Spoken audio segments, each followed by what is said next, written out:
this is an iHeart podcast. Guaranteed human.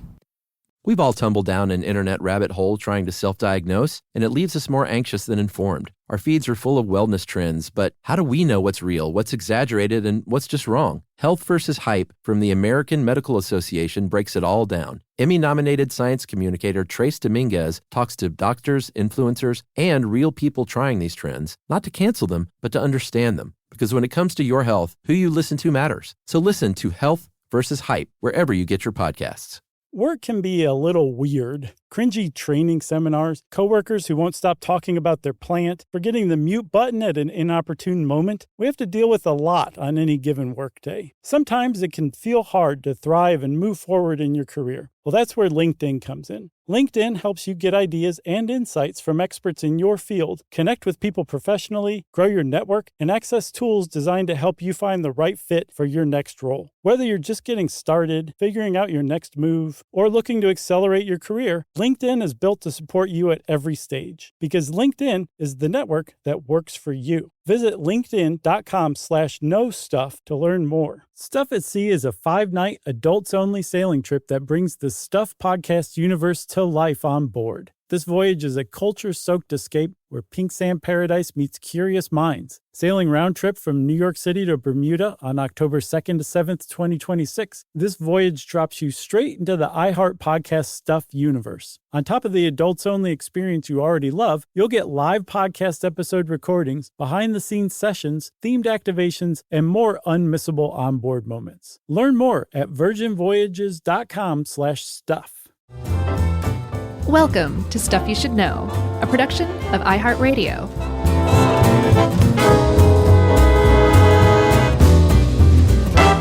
Hey, and welcome to the podcast. I'm Josh, and there's Chuck and Jerry's here too, and this is Stuff You Should Know.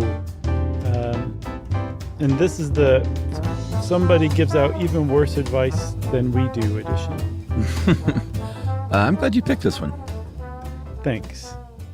Do you have any history with the Anarchist Cookbook? Yes. Did you have a copy of it? Yes. I could have told you that. Did you? No. I guess first we should just tell people we're talking about a book called The Anarchist Cookbook, published in 1971 that was, or that is rather, a book that contains everything from like how to make your own LSD to how to find mushrooms to how to make a bomb. And you know, Dave points out that it was sort of a dorm room special, and I did not have one, but, I had a couple of friends that had it, and it was just one of those things that were like, hey, got the Anarchist Cookbook. It meant you were like just an alternative thinker, and it's very silly thinking back. Yeah. And I think most of my friends that had it, it was all about like the drug stuff. It wasn't, they weren't like bomb makers, you know? Right. Yeah, I actually hadn't even fully realized that there was like bomb making instructions in there. So it's almost like I've seen it described as a book of forbidden knowledge. Yeah. It's got such a bad reputation that it's in any court case, I was reading about this, in any court case where the book has been confiscated as contraband, not a single judge has ruled that was illegal. They're like, yeah, get that book away from them. That's a terrible book. And it's also frequently, or has been in the past, used as circumstantial evidence to help prove cases against people suspected of crimes. They were also caught with the Anarchist Cookbook in their house, and that was used against them in their trials. Yeah. And I think in the UK, I was trying to find specific incidents of this, but I'm pretty sure in the UK, at least for a while, like it was, if you got caught with it, or maybe if it was if something had gone wrong and you got caught with it, it was an extra charge or something. I'm not sure if it was officially banned there. It was kind of hard to, it was a little murky. Yeah, but so in the real world, this book has been used in plots that have resulted in real life deaths. Like Timothy McVeigh, the Oklahoma City bomber, he had a copy. A guy named Thomas Spinks, who bombed 10 abortion clinics in the 80s, he had a copy. The Boston Marathon bombers, they had copies. The Columbine shooters, they had a copy. Like, even if it didn't directly teach them how to blow people up necessarily, it was still an inspirational book for them, right? And the craziest part about this whole thing is that these people were buying fully into a book written by an angry 19-year-old who went on to grow up very shortly after the publication of his book and denounced it almost immediately. Yeah. And a book that was, kind of a copy-paste fest of mostly information that was readily available. In fact, I would say completely. I don't think anything that he put in there was something that was like truly forbidden. No. Like you could find all this stuff out because this kid found all this stuff out and just compiled it. Yeah, even the literal recipe for LSD was copied and pasted from the Eli Lilly patent that describes in depth, like anybody can buy the Anarchist Cookbook or go online and figure out exactly how to make LSD based on these instructions, if you know what you're talking about, chemistry. Yeah. That's a big caveat. But I mean, it's not like, so yes, every single part in this book was accessible, but it was presented, at least by the publisher, as, again, this book of forbidden, repressed knowledge that needs to be gotten in the hands of every American so that we can stage an actual revolution and take back our country from the forces of, evil. Yeah, pretty funny. I mean, not funny because it's been used, but just dorks like you and I having it around us in college is sort of an embarrassing trope, I had mine in high school. Of course, you're ahead of the game, my friend. For sure. So this book has been 2 million copies of the Anarchist Cookbook has been sold in the, I guess, more than 50 years since it was first published. And it came from, again, an angry 19-year-old whose background and then also the backdrop that he wrote this book in really kind of inform what you need to know about the Anarchist Cookbook. Yeah, totally. As far as his background, his name is William Powell. He was born in the States, but moved to England when he was 3, son of a philosophy professor. His father was a philosophy teacher and then would go on to work in leadership at the UN. His mom was a therapist. They weren't like, these radicals kind of enforcing their opinions on their son. He was just a regular kid who moved to England, kind of didn't fit in there because he was bullied for being an American. Then when he came back from England, he was bullied for having a little bit of an English accent by Americans in White Plains, New York. And apparently even like teachers would make fun of his accent and stuff and tease him. So he started getting pretty angry early on, started getting in with the bad crowd and skipping school and busting cars. And eventually I believe they sent him to a boarding school where he was expelled after he drove a teacher's ditch into a car, or I guess put it in neutral and pushed it. Yeah, car into a ditch. That'll get you expelled pretty much every time. He also said that he was molested during this time as well at the boarding school. So, he had a lot of reason to be angry. This stuff, really impacted him. And he also said later on, he became an educator, which is pretty amazing considering what we're about to describe him doing as a teenager. But he believes, looking back, that he had an undiagnosed learning disability that made it, on top of all the social mistreatment, made his academic career that much harder and frustrating as well. So you put all that together, you have a kid who's ripe for being antisocial, I guess. Yeah, for sure. He eventually would go to New York City when he was 17 on his own and lived on the Lower East Side, East Village area in the Bowery. And in the 1960s, this was 67, you talked about sort of what was going on around him. This was a New York that was in the middle of protesting Vietnam. He was even, attempted to be drafted at least to go to Vietnam and fight, but he showed up drunk and stoned at the draft board, hoping to get out of it, which I guess he did, right? He did. I think he was interviewed 4 different times before they gave him a Section 4F. Yeah, which is what he wanted.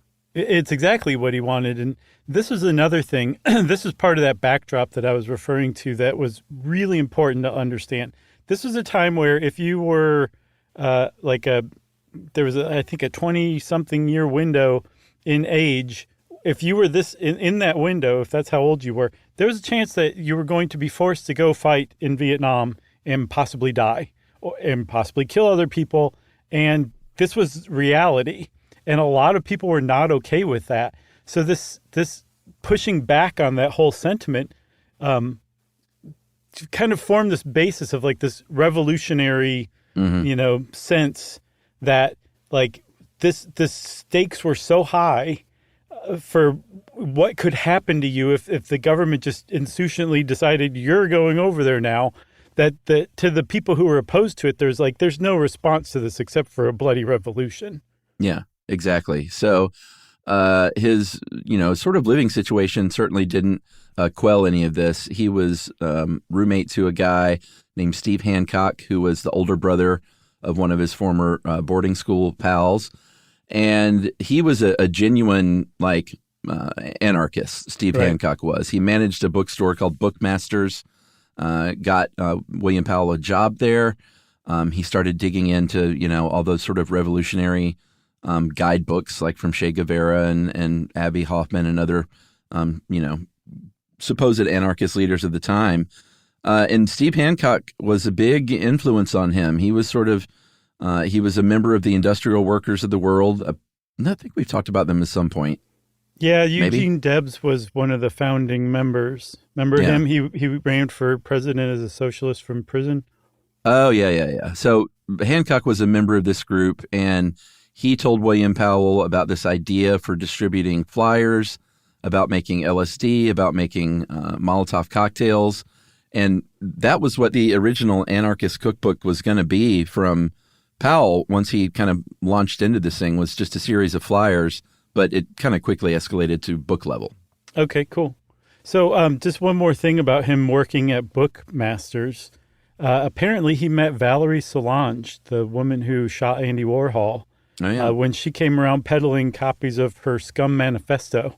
And he was like, I like this, and actually got a few copies and put them in the window. Yeah. Isn't that nuts? I think this is a week before she shot Andy Warhol, too. Well, that all totally tracks with his sort of state of mind at the time, Yeah, and speaking of state of mind, so he is completely hooked on speed at this time. He's doing tons of drugs, just living the anarchist, anti-government, anti-war lifestyle. In New York, which was, I don't know if you said or not, this was basically like the center of the anti-war movement in 1967, 68, right? Yeah. And like this whole idea, I should say not everybody, I said earlier, everybody who was opposed to it was like, the only way you can solve this is a bloody revolution. Not true. There was a lot of peaceful activism that did not think that. But there was a lot more militancy than, say, you'll see today in America.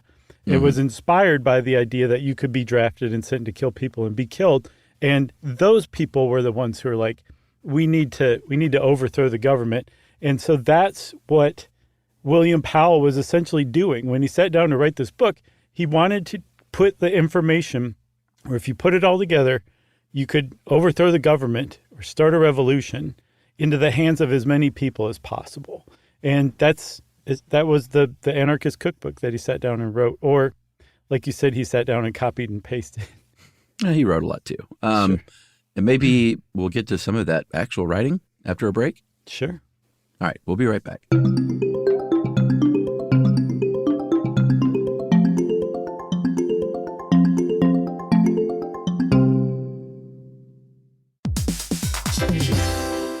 Hey, everybody. When you're at work, you never know when you're going to get interrupted, like when an office fire drill happens right in the middle of your presentation, or maybe construction is going on just outside your window. But with the Dell Pro laptop powered by Intel Core Ultra with vPro, no matter how many interruptions you have, your laptop won't be one of them. Yeah, with a battery that's optimized for the way you work and built-in intelligence that quiets distractions the moment you're trying to focus, your tech won't slow you down, even when you're getting bounced from an office you forgot to reserve. The Dell Pro, built for those who stay in the flow. Find technology built the way you work at Dell.com/Dell-Pro. built for you.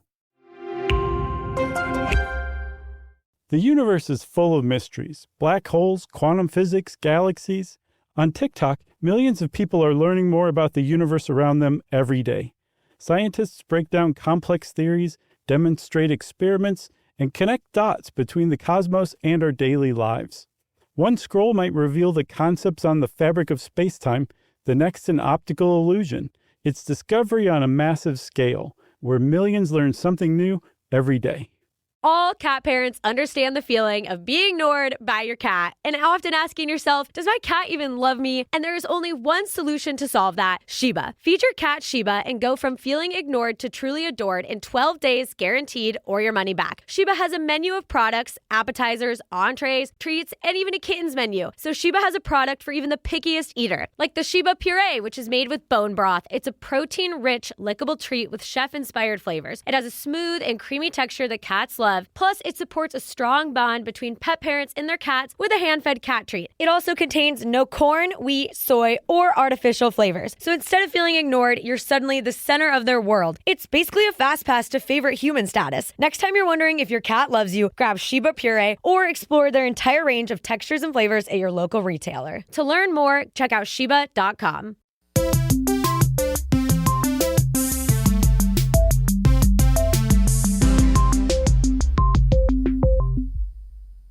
All right, so Powell decides to put this book together.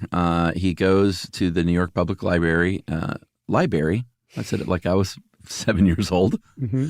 Started researching this book, and because hopefully we've made it clear that this guy was not a weapons expert and didn't know how to make bombs and was not a guerrilla fighter or a true revolutionary. He was sort of inspired to collect this information. And the foreword of the book kind of says it all here, which he wrote. This is a book for the people of the United States of America. It is not written for the members of fringe political groups such as the Weathermen or the Minutemen. Those radical groups don't need this book. They already know everything that's in here. And if the real people of America, the silent majority, are going to survive, they must educate themselves. That is the purpose of this book. Yeah. So there you have it. So you said that he had like zero experience in guerrilla warfare, hand-to-hand combat, making bombs, converting like weapons into other newer, deadlier types of weapons.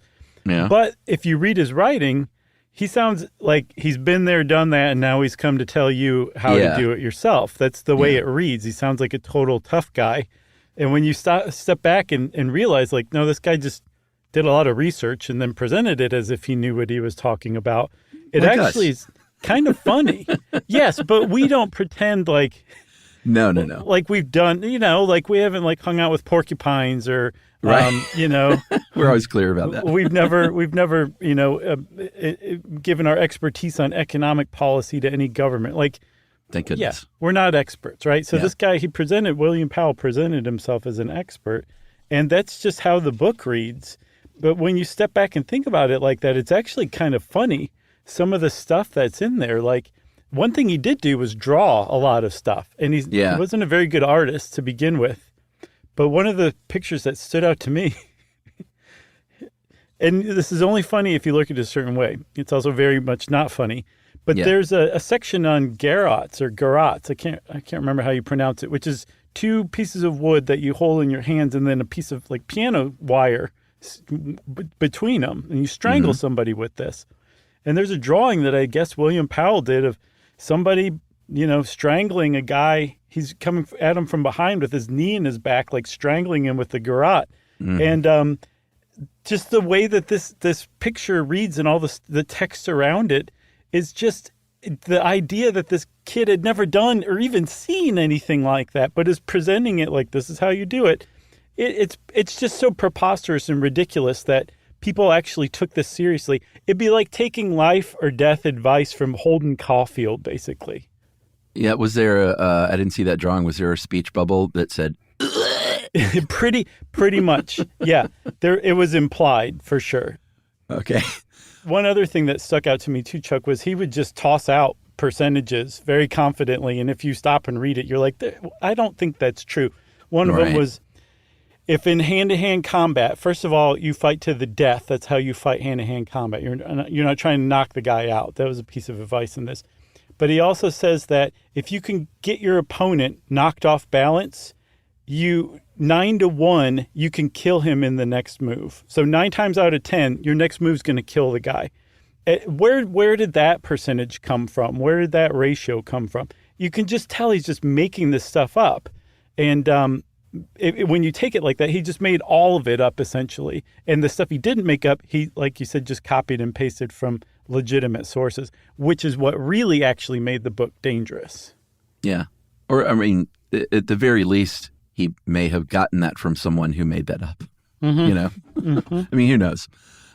So there are a lot of different things you can, we've kind of mentioned a few of the things. There's a lot of drug stuff, like we mentioned how to make LSD and how to generate psychedelic mushrooms and stuff. But there's also a lot of, weapon stuff, how to kill somebody with piano wire and 2 pieces of wood. Like you mentioned, how to modify guns, like how to make your own silencer or how to convert a shotgun into a grenade launcher. That was a big one. Yeah, that was a real big one. And this is the stuff that, like, in the, I guess maybe since the 60s, but at least in the 90s was my experience. And it sounds like yours is when, your friend had it on the bookshelf and they're like, look at this, man, check this out. And it was never like, let's build a silencer for a pistol. No. None of us had pistols. It was just like, check this thing out, man. Like, this is a dangerous book. Yeah. And let's do some nutmeg and smoke some banana peels because this book is saying. Yeah, that was in there too. Pretty buzzed from it. Yeah. That was, yeah. So if you've ever heard of smoking banana peels, this isn't where it came from, but the Anarchist Cookbook cribbed it from, I think, the Berkeley Barb, some alternative newsletter, like a couple of years before. Smoking banana peels was all the rage in like 1967. And then everybody finally figured out it doesn't do a thing to you. It was all just basically a hoax, but it made it pretty far. More expensive than just buying weed. Yeah. You need like 200 bananas or something. But allegedly it gave you like a totally different trip than weed or LSD. Oh, sure. So, the hippies were like, let's try anything we can. And then nutmeg actually does have psychedelic properties, but you have to take so much of it that you would just be hating life from taking that much nutmeg. Do you remember the other one? I'm sure this got around, was the toothpaste on a cigarette. Yeah, and bleach, you had to mix it with bleach. Oh, so see, I didn't know that part. No wonder it never did anything. Toothpaste and bleach, yeah. Which that doesn't do anything either. Yeah, by the way, don't try any of this dumb stuff that we're kind of jokingly reminiscing about hearing. It was a dumb thing to hear back then and spread around, and it certainly is now. So all of this stuff is very much not recommended. Yeah, you saying that reminds me of there's this great line from Malcolm in the Middle where I can't remember his mom's name, but his mom was like scolding his dad about like filling the kids' heads with all of these stories of like misspent youth. And his dad goes, "Those are cautionary tales." And she said, "Cautionary tales don't end with 'it was so cool.'" Right. That was such a good show. It really was a great show. But speaking of cautionary, there was, he did, lay out a little caution here and there. Use care, caution, common sense. This book is not for children or morons. Was one of, even though plenty of children and morons got it into their hands. But he was a sort of a dramatic writer. I'm not going to say he was like untalented as a writer. But it's kind of hard to judge the book on those terms at all, even, Yeah, and I don't think a single writer in the history of the world has ever looked back at what they wrote at 19 and was like, this is great. Oh, God. Yeah, totally. It's always cringy. So considering that he was 19 when he wrote it, it's actually pretty good writing. Yeah, no, good point. So, like you said, he did issue some warnings and that kind of thing, not necessarily as like a COA. I don't get the impression that William Powell ever even considered covering his own rear. No, or that I don't even know how much he thought about this stuff ahead of time, like people actually doing some of the stuff, Yeah, I don't know if he just if it was like a bit of a lark like that, where he was like, I'm just going to do this and didn't think it through, or if he actually was like really trying to help people start a revolution. I'm not exactly sure which way it went, but from what I've seen, most people cite that he was actually quite serious when he wrote this book. Yeah, for sure. But they call it a cookbook. There were a lot of kind of quote unquote cookbooks that some featured real recipes for things, but some didn't. It was more like a collection kind of thing. Mm-hmm. This had plenty of recipes for druggy stuff, pot brownies, marijuana butter, how to make marijuana mints. And so there were genuine sort of drug-based recipes in there. Yeah. But just because if you've never heard of the Anarchist Cookbook, it is not just like a cookbook, obviously. No. He also had warnings against sniffing glue or shooting heroin, which is pretty sensible and level-headed. Yeah, look at that kid. So he put all this together, and I think it's like a couple hundred pages, right? I remember it being semi-thick and like large page format, right? Yeah, I think so. That's what they call it in the publishing world, right? Large page format. Yeah, you really just wanted to have the spine showing on your bookshelf. Yeah. Or when you carried it around campus, like you made sure that your arm wasn't covering the title. Right. Oh, man, I never saw anyone actually carrying them around. So he tried to enter the publishing world with this manuscript. He sent it to 30 different houses. He got 30 different rejection letters. Some like, what is wrong with you? Others like, this isn't quite the fit with our ethos. And then somehow, some way, he came into contact with a guy named Lyle Stewart. And Lyle Stewart was a publisher who just basically wanted to be a provocative publisher. And the Anarchist Cookbook just fell into his lap. And he was like, thank you, God. And he ran with it. Oh, yeah, big time. He didn't change a word. He was like, this is perfect as it is. Yeah.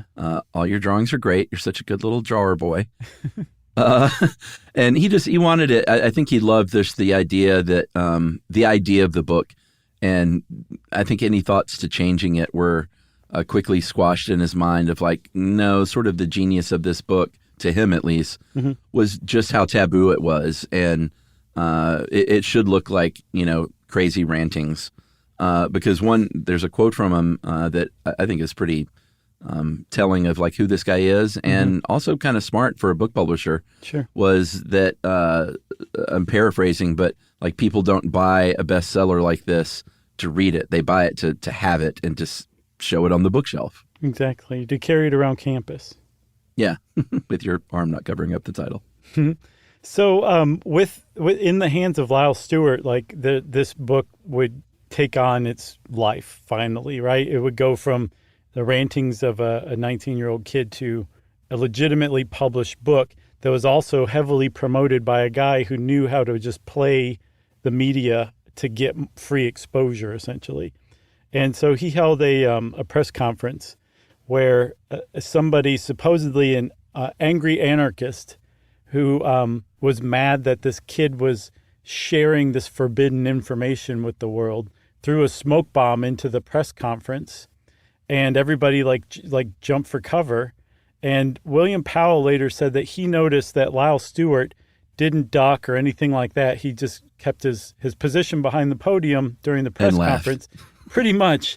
Yeah. And he was like, Lyle Stewart was just the kind of guy who would think to stage something like that just to show how seriously anarchistic this book was during the press conference. Like that's the kind of promotion that this book got from him. Yeah, absolutely. If you're wondering, like, all right, where is our old friend J. Edgar Hoover and the FBI and all this? They were on it big time. They took this book seriously. You used to hear rumors. Again, these are probably just rumors that never happened about like there was a list and like where'd you buy it from? Right. And like did you use a credit card? That kind of thing. Because now you're on a list if you own a copy of this thing. It probably didn't go that far, but they did question his parents. They questioned his dad's colleagues at the UN. They never questioned Powell, like sat him down in person because they thought it would hit the news. What they wanted to do was kind of quash this thing without giving it even more publicity. Right. But that didn't stop the media from running with it, for sure. There was a headline that Dave, who helped us with this, he dug up from UPI that said, "New Anarchist Cookbook contains recipe for sabotage, destruction." Yeah. And so as people are reading this, they become genuinely scared of this book. So like you said, J. Edgar Hoover is in charge of the FBI. I don't know if we said it or not, but it was published at the beginning in 1971. So Richard Nixon is president. This is not a time where people were cool with free speech when it came to, making bombs and stuff like that. So everybody was like, you guys need to investigate this and just get rid of this. People were literally sending clippings of like book reviews to J. Edgar Hoover with like notes written in the margin. I think one was danger, ! What are you going to do about this? Yeah. And what's astounding to me is not a single head got cracked as far as I can tell. And in fact, the FBI was like, we've investigated it, and this is all protected by the First Amendment as reprehensible as we think it is. Yeah, which is, a real victory in a way. Again, as dumb as a book as it ended up being, it is a victory for free speech in this country to not have the government, even at that time. Yeah, especially at that time. Yeah, come in and like put their neck on everyone's throat, which is kind of surprising. Yeah, it's surprising. And it's also ironic because it was exactly that kind of like censorship mentality that William Powell was raging against. Yeah. He tested it and the system, the establishment actually passed. Yeah. It's pretty interesting. They're like, we're going to protect your crummy book, you little revolutionary yokel. Should we take another break? Yeah. All right. I think anytime you say the word yokel, that's our cue. It is. All right. We'll be right back and talk about kind of when this book was in the wrong hands. What happened right after this?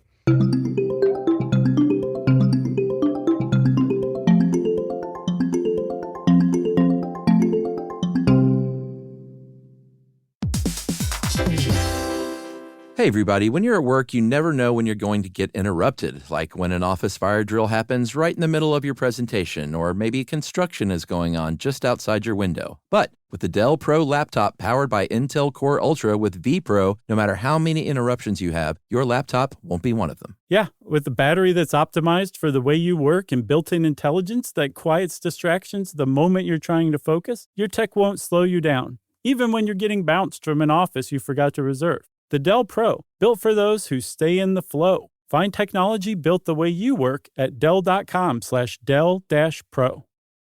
Built for you. The universe is full of mysteries. Black holes, quantum physics, galaxies. On TikTok, millions of people are learning more about the universe around them every day. Scientists break down complex theories, demonstrate experiments, and connect dots between the cosmos and our daily lives. One scroll might reveal the concepts on the fabric of space-time, the next an optical illusion. It's discovery on a massive scale, where millions learn something new every day. All cat parents understand the feeling of being ignored by your cat and often asking yourself, does my cat even love me? And there is only one solution to solve that, Sheba. Feed your cat Sheba and go from feeling ignored to truly adored in 12 days guaranteed or your money back. Sheba has a menu of products, appetizers, entrees, treats, and even a kittens menu. So Sheba has a product for even the pickiest eater, like the Sheba Puree, which is made with bone broth. It's a protein-rich, lickable treat with chef-inspired flavors. It has a smooth and creamy texture that cats love. Plus, it supports a strong bond between pet parents and their cats with a hand-fed cat treat. It also contains no corn, wheat, soy, or artificial flavors. So instead of feeling ignored, you're suddenly the center of their world. It's basically a fast pass to favorite human status. Next time you're wondering if your cat loves you, grab Sheba Puree or explore their entire range of textures and flavors at your local retailer. To learn more, check out Sheba.com.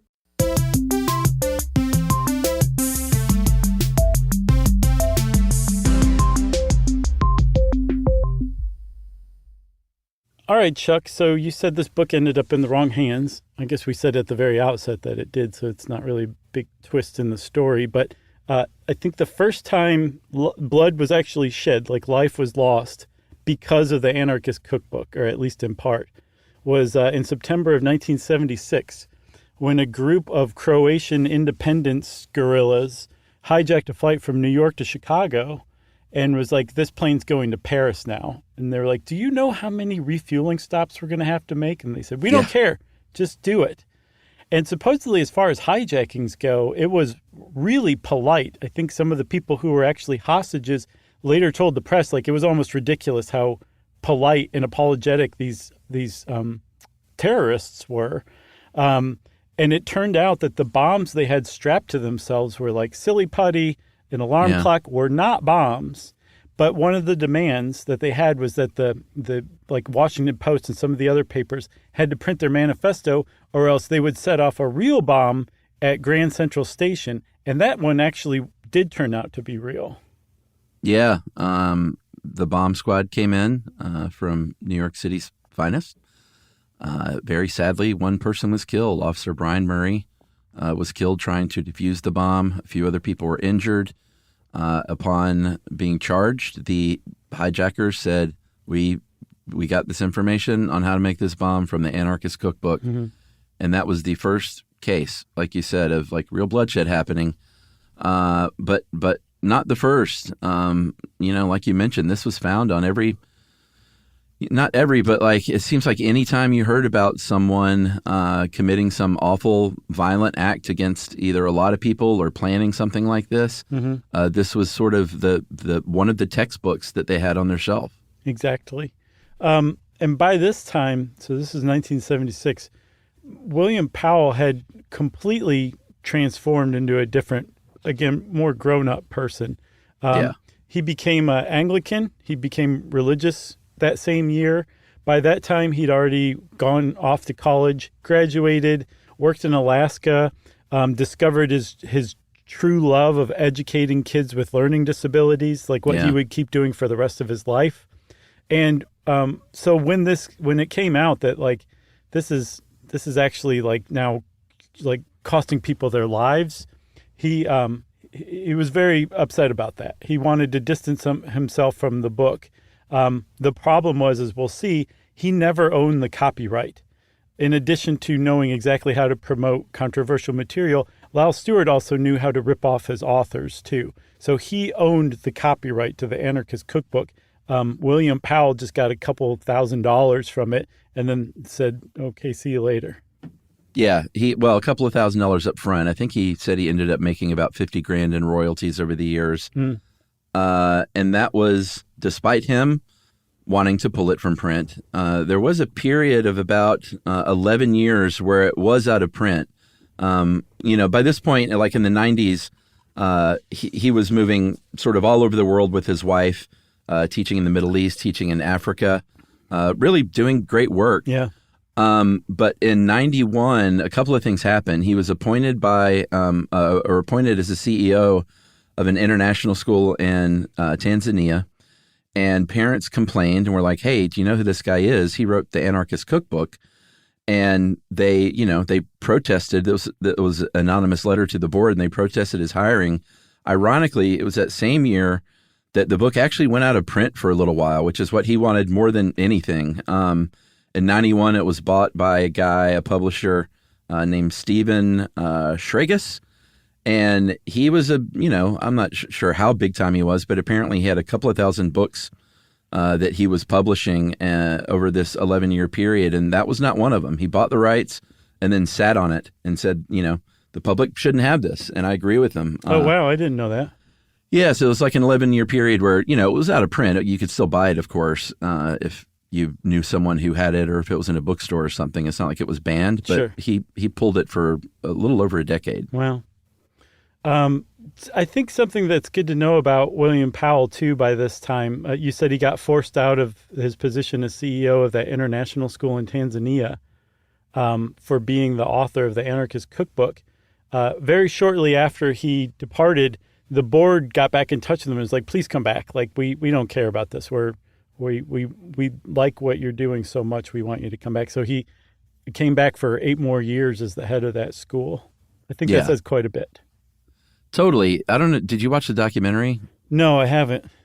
It's good. There's a documentary called American Anarchists that you really feel for this guy because it's a situation where everyone does something dumb or many things that are dumb when they're teenagers. And most of us are able to escape those and leave those firmly in the past and move on and grow up like everyone does. Right. And this was a guy that was really doing great work and really, really, really had so much regret about this book. But there was nothing he could do about it. And you could feel this guy's pain of like, my name is tied to this thing. I just wish it would go away. But you never felt like, well, like sometimes like, yeah, but you did it, so you deserve it. Oh, you never felt like that? No, I always felt really bad for the guy with the interviews because he just went on to do such great work in special ed and like really turn things around and kind of had this stamp on him for the rest of his life. He had a hard time getting work, a lot of times. That's one reason he kept kind of moving around. Man, that is really sad. So he's a very empathetic figure, huh? That's how he came across to me.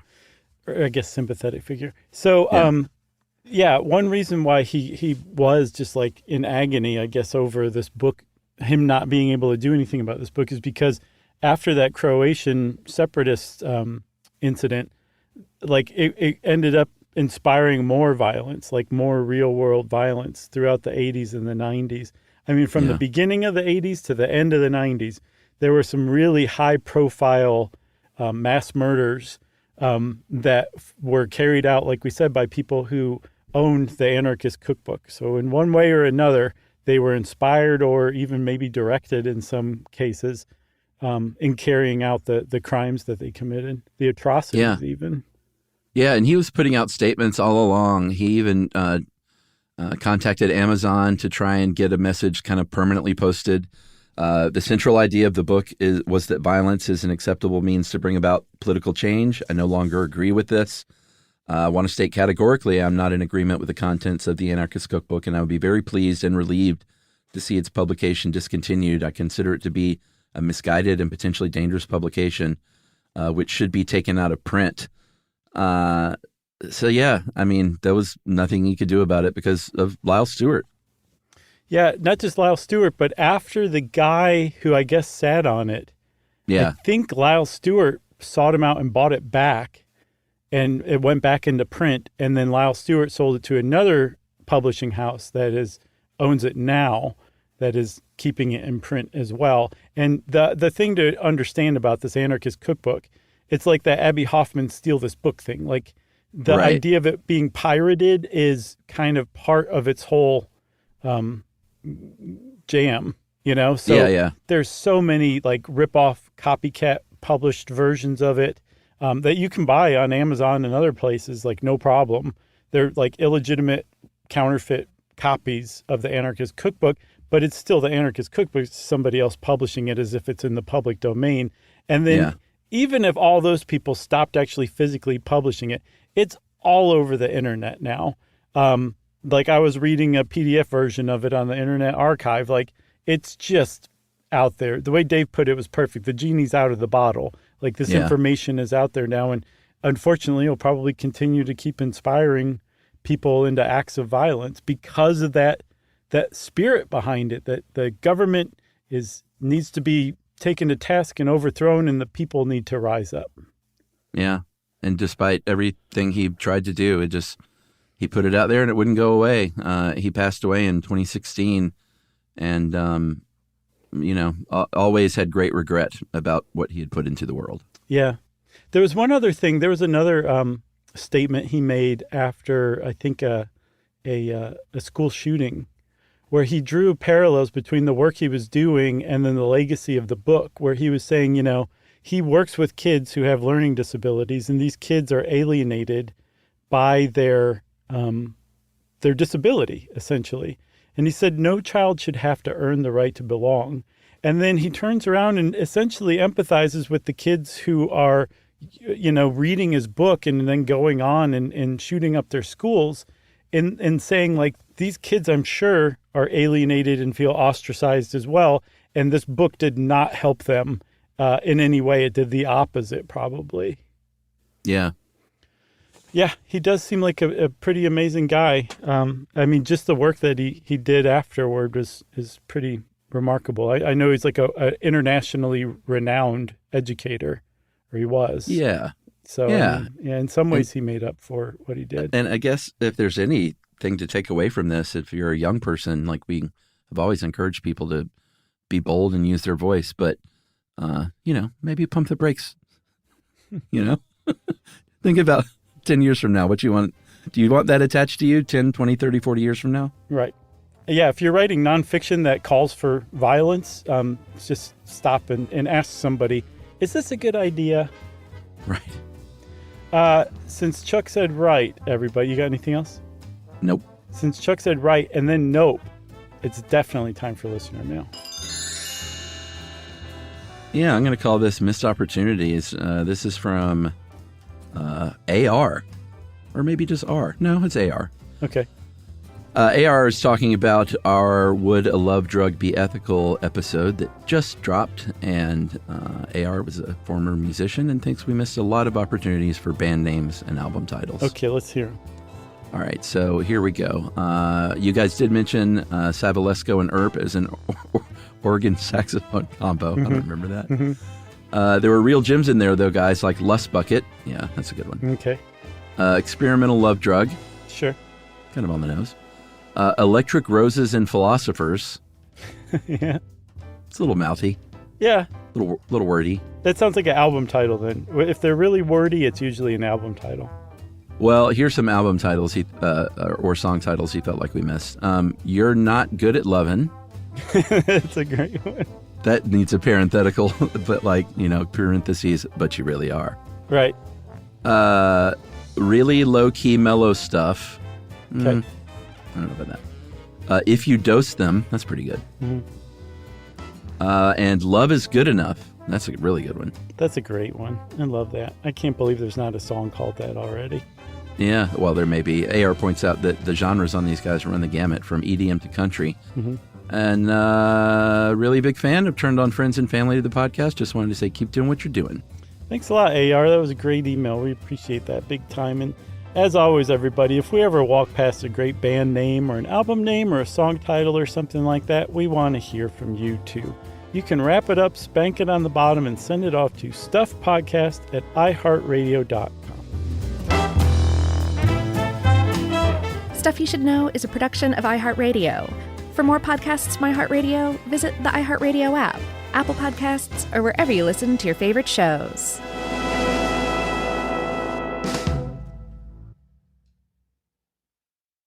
Geico presents a 30-second podcast between your podcast.